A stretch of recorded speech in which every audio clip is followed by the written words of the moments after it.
line is we need to get a dog for protection. Like if someone tried to break into our house, I'd want to make sure that they were immediately terrified. I'm pooping.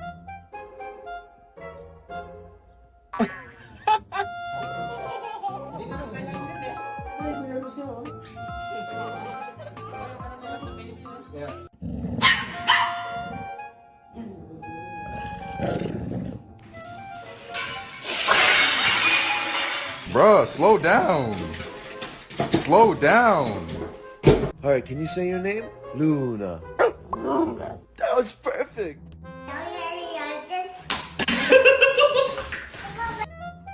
Get the fuck out of here.